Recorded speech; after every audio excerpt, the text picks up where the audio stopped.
Nos encontramos en este momentico en Lower North Falls, una de las 10 cascadas que componen la maravillosa Silver Falls en Oregon. Hoy vamos a hablar acerca de la vida de Ruth. Ruth es la historia de una familia que vivía en Belén y tuvo que irse de Belén por necesidad y luego regresar. ¿Qué dice la Biblia? Dice en el capítulo 1, versículos del 1 al 6 del libro de Ruth lo siguiente. Aconteció en los días que gobernaban los jueces, que hubo hambre en la tierra y un varón de Judá fue a morar en los campos de Moab, él y su mujer y sus 2 hijos. El nombre de aquel varón era Elimelech y el de su mujer Noemí. Y los nombres de sus hijos eran Malón y Kelión, efrateos de Belén de Judá. Llegaron pues a los campos de Moab y se quedaron allí. Y murió Elimelech, marido de Noemí, y quedó ella con sus 2 hijos, los cuales tomaron para sí mujeres moabitas. El nombre de una era Orfa y el nombre de la otra Ruth. Y habitaron allí unos 10 años. Y murieron también los 2, Malón y Kelión, quedando así la mujer desamparada de sus 2 hijos y de su marido. Entonces se levantó con sus nueras y regresó de los campos de Moab, porque oyó en el campo de Moab que Jehová había visitado a su pueblo para darles pan. Interesante y maravillosa historia. Lo primero es que nos remonta hacia el Edén. En el Edén, Adán y Eva estaban en un sitio donde había abundancia de comida, pero después de comer del árbol prohibido, después de violar la palabra de Dios, que es el pan de vida, fueron sacados del huerto, donde aunque la tierra daba comida, el hombre tendría que labrarla y ganar el pan con el sudor de su frente. ¿Qué encontraron fuera del Edén donde había abundancia? Desolación, escasez, sacrificio y muerte, porque allí empezó la familia de Adán y Eva a conocer la paga del pecado en la muerte de su hijo Abel. Mis apreciados, cuando en la casa del pan no hay pan, la gente se va. Cuando nosotros no le damos pan a la gente tiene que abandonar la iglesia, porque es en la iglesia donde la gente encuentra el pan de vida. Pero si no hay pan en la casa del pan, ¿a dónde va la gente? ¿Qué hace la gente donde no hay pan? Pero viene una verdad grande, la del versículo 6.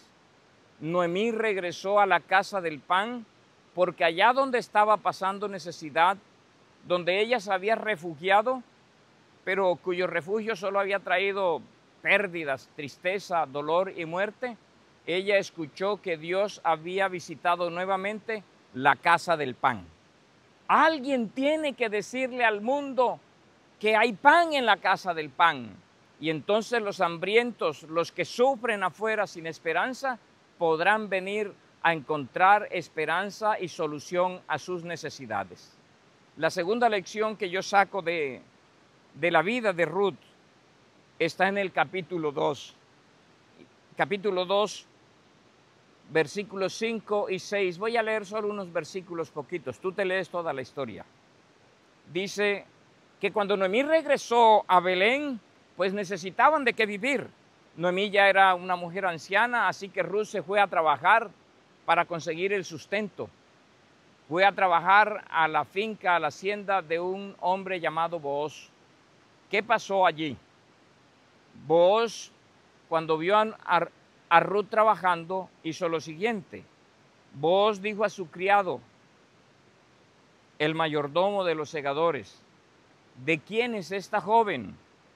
Y el criado mayordomo de los segadores respondió y dijo, es la joven moabita que volvió con Noemí de los campos de Moab. Y comienza la historia a mostrar cómo Booz la mira con misericordia, la pone a trabajar con ella. Ella le dice, ¿cómo es que he hallado gracia delante de tus ojos? Bueno, y para hacer corta la historia, Booz se enamora de Ruth, se casa con ella y vienen a ser los abuelos del rey David. Ahora, mi apreciado, cuando tú regresas, debes entender algo importante. Hay un miembro de la familia, de acuerdo a Hebreos 2:11, que es nuestro Señor Jesucristo, el cual no se avergüenza de llamarnos hermanos, que te mira antes de que tú lo mires.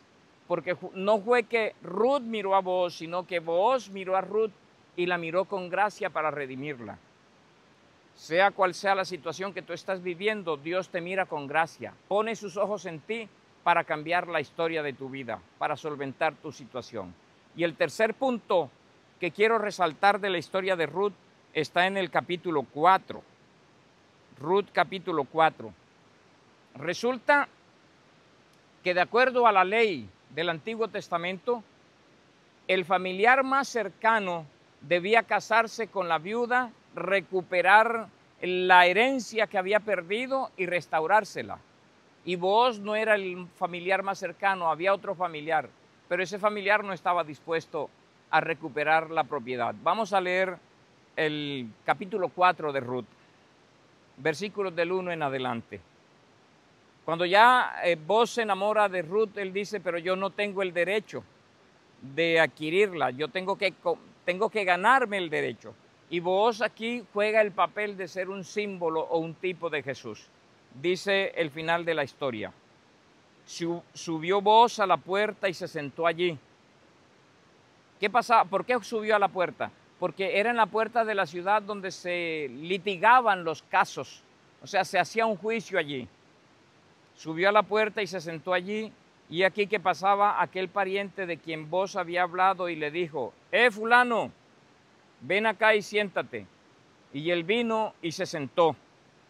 Entonces él tomó a 10 varones de los ancianos de la ciudad y dijo, sentaos aquí, y ellos se sentaron.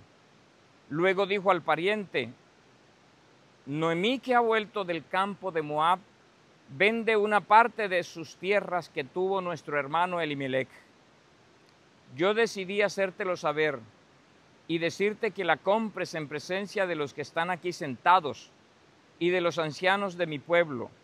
Si tú quieres redimir, redime. Escucha la palabra. Si tú quieres redimir, redime. Y si no quieres redimir, decláramelo para que yo lo sepa. Porque no hay otro que redima sino tú y yo después de ti. Y él respondió, yo redimiré, el familiar. Entonces Booz le explicó, el mismo día que compres las tierras, porque la redención era comprar la herencia, pero escucha, el mismo día que compres las tierras de mano de Noemí, debes tomar también a Ruth la moabita, mujer del difunto, para que restaures el nombre del muerto sobre la posesión. Y respondió el pariente, no puedo redimir para mí, no sea que dañe mi heredad. Redime tú usando de mi derecho, porque yo no podré redimir. Había ya desde hacía tiempo esta costumbre en Israel tocante a la redención y al contrato, de que para la confirmación de cualquier negocio el uno se quitaba el zapato y lo daba a su compañero, y esto servía de testimonio en Israel. Entonces el pariente dijo a Booz, tómalo tú, y se quitó el zapato. Y la historia continúa con el matrimonio o boda entre Booz y Ruth. Es para decirte algo. La redención de Ruth es un símbolo de la redención que Cristo hizo por nosotros. Tuvo que comprar el derecho a redimirla.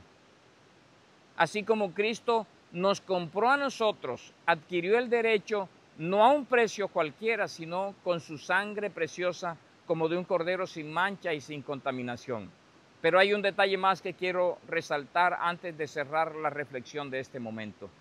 Aquel otro familiar que no se menciona el nombre, que era el más cercano, cuando Booz le dijo que redimiera, se alegró porque iba a comprar la heredad, la herencia que tenían. Pero cuando Booz le dijo que al comprar la heredad estaba en la obligación de restaurar el nombre, de redimir el nombre del muerto y de casarse con Ruth, entonces dijo no, porque lo único que le interesaba era la heredad. Eso es un símbolo de lo que pasa con el diablo. El diablo lo único que quiere es el reino, pero no te quiere a ti.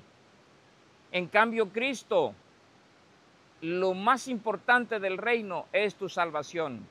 Él estuvo dispuesto a hacer lo máximo para poder tener derecho a tu redención y fue dar su vida por ti.